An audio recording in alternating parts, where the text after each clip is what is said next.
नमस्कार। आकाशवाणी जयपुर अजमेर से प्रस्तुत हैं प्रादेशिक समाचार।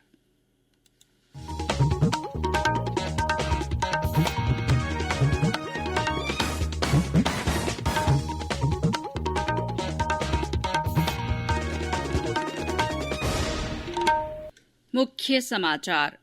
देश में कोविड टीकाकरण का पूर्वाभ्यास कल से शुरू होगा। केंद्रीय स्वास्थ्य मंत्री ने तैयारियों की समीक्षा की।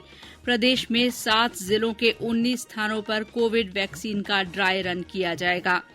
देश में कोविड से स्वस्थ होने वाले रोगियों की संख्या बढ़कर 98,83,000 से अधिक हुई। मुख्यमंत्री अशोक गहलोत ने कहा, राज्य सरकार प्रक्रियाधीन भर्तियों में आ रही समस्याओं को दूर करने के लिए प्रतिबद्ध। और प्रदेश में न्यूनतम तापमान में मामूली बढ़ोतरी के बावजूद कड़ाके की ठंड। मौसम विभाग ने दक्षिण पूर्वी हिस्से में कुछ स्थानों पर हल्की बारिश की संभावना जताई।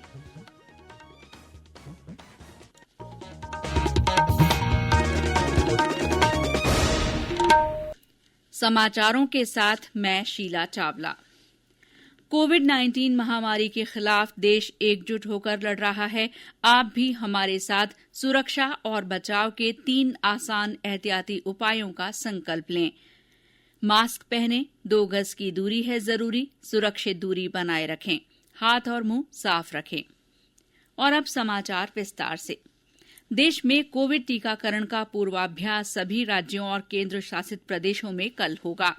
स्वास्थ्य और परिवार कल्याण मंत्री डॉ हर्षवर्धन ने आज नई दिल्ली में वीडियो कॉन्फ्रेंसिंग के माध्यम से कोविड टीकाकरण अभियान के रिहर्सल की तैयारियों की समीक्षा की। बैठक के दौरान डॉ हर्षवर्धन ने सभी राज्यों के अधिकारियों को टीकाकरण की व्यवस्था के लिए जरूरी प्रबंध करने का निर्देश दिया। अधिकारियों ने उन्हें बताया कि टीकाकरण की पूरी व्यवस्था हो चुकी है। सभी अस्पतालों में इसकी पूरी तैयारी है। डॉ हर्षवर्धन ने कहा कि ड्राई रन एक तरह से टीकाकरण का पूर्वाभ्यास है, ताकि शुरू में ही इसमें आने वाली दिक्कतों का पता लगाया जा सके। उन्होंने तैयारियों पर संतोष व्यक्त किया। कोविड टास्क फोर्स के प्रमुख और नीति आयोग के सदस्य डॉ वीके पॉल ने बताया कि पूर्वाभ्यास का उद्देश्य कोविड के तहत वास्तविक स्थितियों में टीकाकरण तैयारियों का आकलन करना है। प्रदेश में 7 जिलों के 19 स्थानों पर कल कोरोना वैक्सीन का ड्राई रन किया जाएगा। इसके लिए राज्य के स्वास्थ्य विभाग ने पूरी तैयारियां कर ली हैं। जिन जिलों में कोरोना वैक्सीन का ड्राई रन किया जाना है उनमें भीलवाड़ा, जयपुर, करौली, अजमेर, बांसवाड़ा, जोधपुर और बीकानेर जिले शामिल हैं।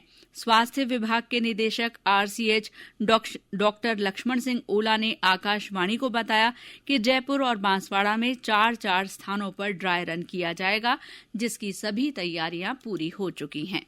राजस्थान गवर्नमेंट ने अब तक जो CoWIN software government of India की ओर से दिया गया था और जो गाइडलाइन दी गई थी, उनके अकॉर्डिंगली जो फर्स्ट लाइन बेनिफिशरीज जो थी, कोरोना वॉरियर्स, जो जिनमें हमारा medical staff in the sense, चाहे वो डॉक्टर्स हों, हमारे एलोपैथी के, चाहे आयुष हों, चाहे होम्योपैथी हों, चाहे यूनानी हों, चाहे गवर्नमेंट सेक्टर के हों, चाहे प्राइवेट सेक्टर के हों, उनको सबको सम्मिलित किया गया है। और 7 जिलों में ड्राई रन करवाया जाना था और इन सभी पे किसी में 2 जगह ड्राई रन करवाया जाना है, तो किसी में 4 जगह करवाया जाना है, तो किसी ने 3 जगह किया है। श्री ओला ने बताया कि पहले चरण में सभी स्वास्थ्य कर्मियों को प्राथमिकता के आधार पर कोरोना का टीका लगाया जाएगा, जिसके लिए कोविन सॉफ्टवेयर पर अब तक 3,90,000 से ज्यादा स्वास्थ्य कर्मियों का रजिस्ट्रेशन किया जा चुका है। उधर बांसवाड़ा से हमारे संवाददाता ने बताया कि जिले में कोरोना टीकाकरण के लिए कल होने वाले पूर्वाभ्यास की सभी तैयारियां पूरी कर ली गई हैं।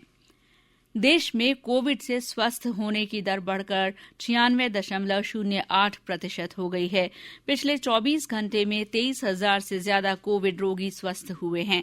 स्वास्थ्य मंत्रालय का कहना है कि अब तक 98,83,000 से ज्यादा रोगी ठीक हो चुके हैं। इस समय करीब 2,54,000 रोगियों का उपचार चल रहा है। पिछले 24 घंटों में कोविड के 20,036 नए रोगियों के सामने आने के साथ ही कोरोना से संक्रमित लोगों की संख्या 1,02,00,000 से अधिक हो गई है। भारतीय आयुर्विज्ञान अनुसंधान परिषद के अनुसार पिछले 24 घंटे में 10,62,000 से अधिक कोविड नमूनों की जांच की गई।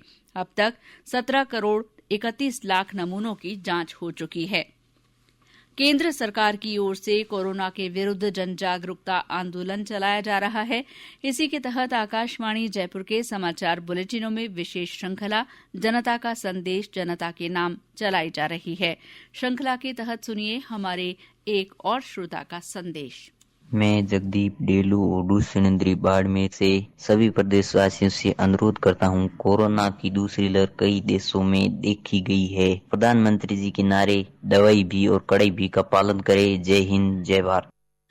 हमारे और श्रोता भी कोरोना जन जागरूकता आंदोलन से जुड़ सकते हैं। इसके लिए आपको अपना संदेश रिकॉर्ड कर या टाइप कर हमारे व्हाट्सएप नंबर 9414052368 पर भेजना होगा। चयनित संदेशों को आगामी बुलेटिनों में शामिल किया जाएगा।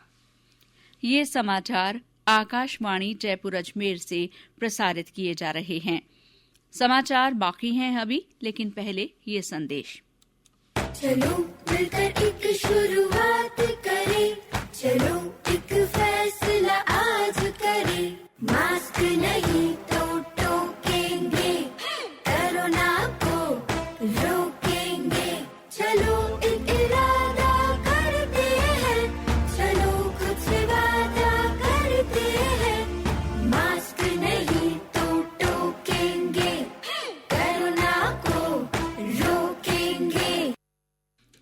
समाचारों में आपका फिर स्वागत है।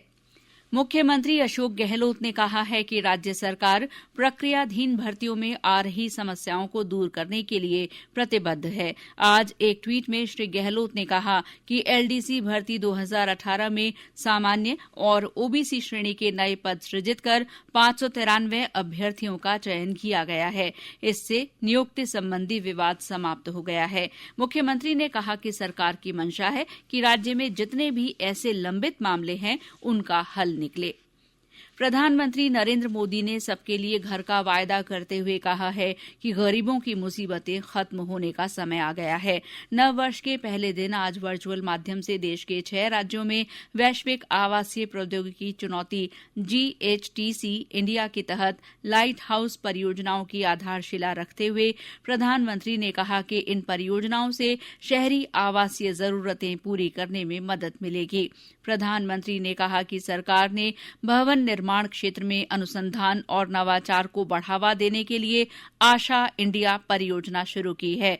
उन्होंने कहा कि प्रधानमंत्री आवास योजना के अंतर्गत बहुत कम समय में लाखों मकान बनाए जा चुके हैं और अनेक मकानों का निर्माण चल रहा है। अब देश का फोकस है गरीब और मध्यम वर्ग की जरूरतों पर। अब देश ने प्राथमिकता दी है शहर में रहने वाले लोगों की संवेदनाओं को, उनकी भावनाओं को। प्रधानमंत्री आवास योजना के तहत शहरों में बहुत ही कम समय में लाखों घर बनाकर दिए जा चुके हैं। लाखों घरों के निर्माण का काम जारी भी है। श्री मोदी ने कहा कि केंद्र सरकार ने रेरा नियमों के माध्यम से रियल्टी क्षेत्र की परियोजनाओं में लोगों का भरोसा फिर कायम किया है।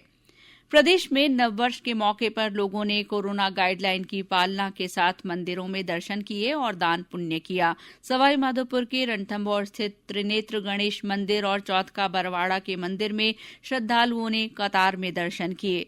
गुरुद्वारों में शबद कीर्तन के आयोजन हुए। वहीं भरतपुर में आज सभी इंदिरा रसोई केंद्रों पर पकवान बनाकर गरीबों और जरूरतमंदों को भोजन कराया गया। शहर के RBM अस्पताल सहित हीरादास बस स्टैंड जनाना अस्पताल के अलावा अन्य केंद्रों पर विशेष तौर पर पूड़ी, रसगुल्ला, खीर और मौसमी व्यंजन परोसे गए। उधर बीकानेर से हमारे संवाददाता ने बताया कि जिले से लगती भारत पाक अंतर्राष्ट्रीय सीमा पर कड़ाके की ठंड और घने कोहरे के बीच जवानों ने गश्त भी की और नववर्ष भी मनाया। बीकानेर से लगती अंतर्राष्ट्रीय भारत पाक सीमा पर सीमा सुरक्षा बल के जवानों ने इस तेज ठंड में नववर्ष का स्वागत बड़े उत्साह के साथ किया। BSF के DIG सहित अन्य अधिकारियों व जवानों ने 158 किलोमीटर की नॉन स्टॉप लंबी पेट्रोलिंग के बाद अनुगढ़ के कैलाश चौकी पर केक काटकर नववर्ष का जश्न तो मनाया ही, वहीं इस मौके पर सैन्य अधिकारियों ने सैनिकों की हौसला अफजाई भी की। यही नहीं, नए साल के इस जश्न को सरहद के उस पार से पाकिस्तान के सैनिकों ने भी उत्साह पूर्वक देखा। मोहम्मद रफीक पठान, आकाशवाणी समाचार, बीकानेर। नववर्ष पर राष्ट्रपति रामनाथ कोविंद, उपराष्ट्रपति एम वेंकैया नायडू, प्रधानमंत्री नरेंद्र मोदी और केंद्रीय सूचना तथा प्रसारण मंत्री प्रकाश जावड़ेकर ने देशवासियों को शुभकामनाएं दी हैं। राज्यपाल कलराज मिश्र और मुख्यमंत्री अशोक गहलोत ने प्रदेशवासियों को नववर्ष की बधाई देते हुए उनके सुख समृद्धि की कामना की है। नए साल के पहले दिन भी प्रदेश में कड़ाके की ठंड का असर रहा। हालांकि न्यूनतम तापमान में कुछ स्थानों पर मामूली बढ़ोतरी हुई है। पिछले 24 घंटे में राज्य के 1-2 जिलों में शीतलहर का असर रहा। वहीं तेज ठंड के कारण जनजीवन प्रभावित हुआ है। चूरू में सबसे कम तापमान जमाव बिंदु से 0.2 डिग्री सेल्सियस नीचे दर्ज किया गया। वहीं माउंट आबू में पारा कल के मुकाबले 4 डिग्री बढ़कर 0 पर दर्ज हुआ। हमारे झुंझुनू संवाददाता ने बताया कि जिले में लोगों को ठंड के साथ घने कोहरे का भी सामना करना पड़ रहा है। झुंझुनू जिले में सर्दी का सितम जारी है। पिलानी में आज न्यूनतम तापमान 1.5 डिग्री सेल्सियस दर्ज किया गया। लगातार सर्दी के कारण फसलों में पाले की संभावना हो रही है। वहीं आम जनजीवन भी प्रभावित हो रहा है। हालांकि कल पारा 0.2 डिग्री था, लेकिन आज न्यूनतम तापमान में थोड़ी बढ़ोतरी होने के बावजूद सर्दी से राहत नहीं मिली है। ठंडी हवाओं ने भी ठिठुरन को बढ़ा दिया है। संदीप केडिया, आकाशवाणी समाचार, झुंझुनू। कई अन्य स्थानों पर भी न्यूनतम तापमान 5 डिग्री सेल्सियस से नीचे दर्ज किया गया।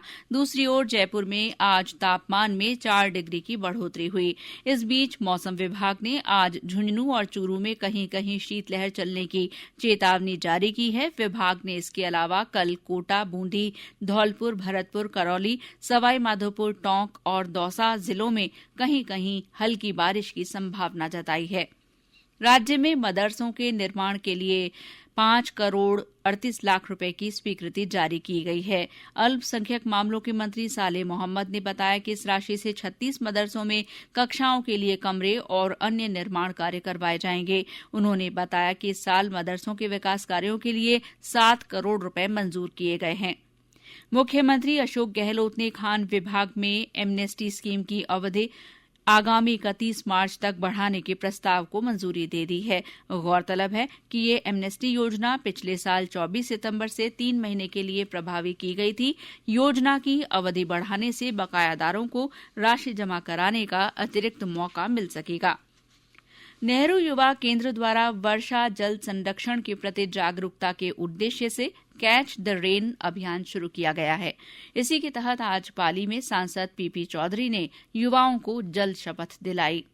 जिला युवा अधिकारी ने जनप्रतिनिधियों और नागरिकों को जल संचय तथा अभियान के बारे में जानकारी दी।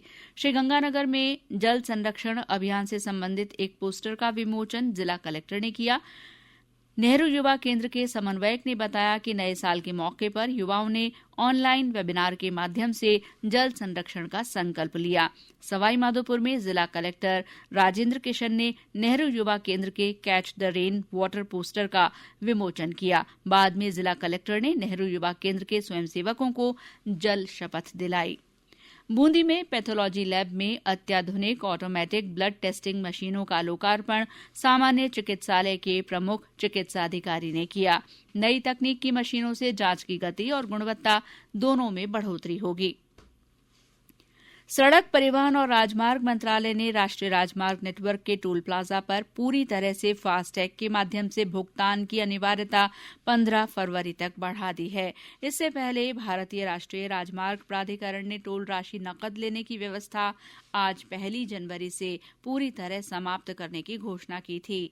फिलहाल फास्टैग से टोल का भुगतान लगभग 80% तक हो रहा है।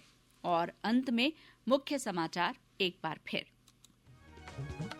देश में कोविड टीकाकरण का पूर्वाभ्यास कल से शुरू होगा। केंद्रीय स्वास्थ्य मंत्री ने इसकी तैयारियों की समीक्षा की।